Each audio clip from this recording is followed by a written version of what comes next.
തന്നെ ഇങ്ങോട്ട് പുറത്തു വന്നിട്ട് ഈ ഒരു പൂജയായാലും സിബിനായാലും ഒരുമിച്ചിരുന്ന് ഇന്റർവ്യൂ പോലെയൊക്കെ ചെയ്യുന്നു. ജാസ്മിൻ എങ്ങനെ പറയുന്നു, ഇപ്പോൾ നിങ്ങൾ ഞാൻ കാരണമാണോ കരയുന്നതെന്നൊക്കെ പറഞ്ഞിട്ടുള്ള ആ ഒരു സാധനമൊക്കെ ഇങ്ങനെ ഒരു റീലിൽ ഞാൻ കണ്ടാണ്. നിങ്ങൾ ഞാൻ കാരണമാണോ കരയുന്നതെന്ന് പറയുന്ന സംഭവം യെസ് എന്ന് പറയാൻ വേണ്ടിയുള്ളൊരു സാധനമാണ്.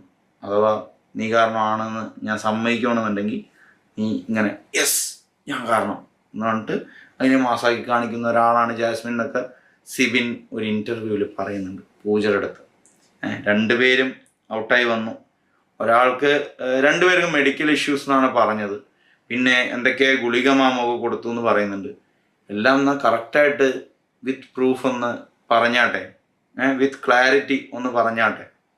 അതില്ലാതെ വെറുതെ ലൈവിൽ വന്ന് ജാസ്മിനെ എതിർത്ത് നിൽക്കുന്ന ഒരു പോരാളി അവിടെ ഉണ്ടായിരുന്നു എന്നൊക്കെ പറഞ്ഞാൽ മാസ് ഡയലോഗ് അടിക്കുന്നതിലൊന്നും കാര്യമില്ല. ഇതിലും ഭേദം റോക്കി ഭായി